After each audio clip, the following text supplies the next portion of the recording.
મિત્રો, પીર શબ્દ તો મુસ્લિમ ધર્મનો શબ્દ છે, તો પછી રામદેવજી મહારાજ રામાપીર કેવી રીતે કહેવાયા? તો રામદેવજી મહારાજના ભક્તો જાણે છે કે રામદેવજી મહારાજનો જન્મ રાજપૂત પરિવારમાં થયો હતો અને તે ભગવાન વિષ્ણુના અવતાર હતા. મુગલ રાજાઓના ત્રાસથી મુસ્લિમ બનેલા હિન્દુઓ રામદેવજી મહારાજના પ્રભાવથી ફરીથી હિન્દુ બનવા લાગ્યા હતા. મુસ્લિમ ફકીરોએ આ વાતની જાણ અજમેરના પીરને કરી અને અજમેરના પીરે તેમને મુલતાન જઈ મસ્તાન પીર, દગડુ પીર, બજરૂકશા પીર, દિલાવરશા પીર અને સબ્બર પીરની સલાહ લેવાનું કહ્યું અને આ પીરોએ એમના ઉપરી મુસાપીર અને સરલશા પીરની સલાહ લીધી. બધાની વાત સાંભળ્યા પછી મુસાફીરે ફકીરો સાથે રમુજા જવાનું નક્કી કર્યું. જ્યારે આ 5 પીરો રમુજા પહોંચ્યા તો રામદેવજીએ એને સાયે બેસાડવા તરત જ પીપળાના 5 ઝાડ ઉગાડી દીધા.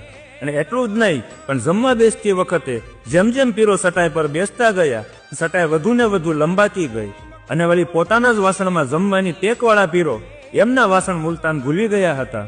એ પણ રામદેવજી મહારાજે ચમત્કારથી હાજર કર્યા.